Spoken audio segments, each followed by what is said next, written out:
Hey, Visions and Matt here, and sorry I haven't posted any videos in a little while. I've been a little bit busy with some issues around the house and stuff, but I'm back, and I wanted to talk a little bit about a trade I recently did on Instagram with someone. So I bought some, or I traded a game for a few games. I used to collect sealed NES games, and I'm kind of getting rid of my collection because I'd rather have CIBs. So I traded a sealed game for some CIBs and a little bit of cash. And I'm going to show you what I got today. So I got 5 games, and the first one I got is Commando for the NES CIB, and you could tell it's an early release game because it has like this older looking thing where I guess they used to put them on the shelves that way, and it has the older seal. I'm not an expert on like how old these games are, but I just know that this means it's kind of old, and I know that the seal is old. But this game is a really fun game. I think it's a little bit underrated on the NES.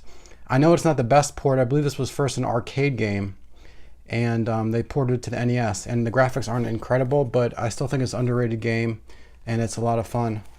And also, I love Capcom. And speaking of Capcom, the next game I got is another Capcom game, and it is 1942. I believe 1943 is the better game. It's like the sequel to 1942, but 1942 is still a lot of fun, and you can see it has this classic Capcom artwork also with this kind of grid pattern in the background. Some people say they don't like that. I personally do like that. I think it has a cool kind of look to it. It's very 80s and neonish. And this also, I'm not an expert, but this has like an older looking thing on it with the older seal. So I believe this is probably an original version of this game. And it's a fun game. I mean, how do you not love shooters? You gotta love 8-bit games, you gotta love shooters. So this is kind of the best of both worlds. 1942 on the NES. And then I have Gradius. I know this game is not sealed, but it does have some of the original shrink wrap left on it, and it does have the original price tags left on it, which I'm a big fan of. It's kind of odd that it has both Toys R Us and KB price tags on it. I'm not quite sure why it would have both. Did they sell their inventory to a different store or something? I don't know why it would have both. But if you know why, please let me know in the comments below. And this is another fun game. I believe this one was on the NES Classic Edition. Again, it's the hang tab version. And I really love the artwork on this game. I mean, that is just some gorgeous 1980s artwork. Look at that. It's like the spaceship going up and this huge enemy they're about to fight in the background. It's just really nice. I would love to have this as a poster on my wall when I was younger, or even today. Gradius for the NES. And these games are all CIB, and one of them even had like a poster in it, and they had the instruction manual. So the next game, and I'm saving the best stuff for the end, is Ducktales, Disney Ducktales on the NES, and this is a classic game. And this is just a phenomenal game. Possibly one of the top 10 games on the NES. And it has some great graphics. It has, I think, 5 or 6 different levels you play through. The levels are designed really well. It's a Capcom game, and Capcom makes the best stuff, makes some of the best stuff on the NES. And you can see this one is in really great condition. Look at that box.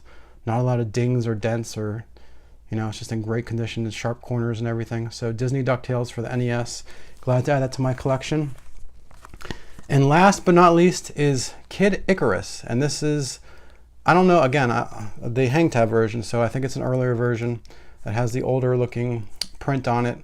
And this is a game that I remember I first played after I played Metroid. I just remember, I was like, is this like Metroid 2 or something? The games are very similar to each other when I first saw this in the late 80s.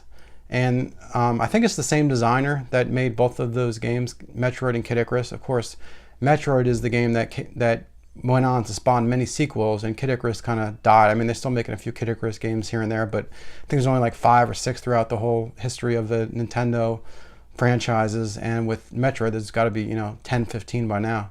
So Kid Icarus is still a really awesome game, and I play it. I know it's for me it's difficult, like I can't get very far, but I really appreciate this game. I think it's a lot of fun, and I like how it's not just like left and right side scrolling, it's up and down. I think maybe that's what reminded me of Metroid when I played it at first. I was like, oh, you can go up and down too, that's cool. You don't see that too often in Nintendo games.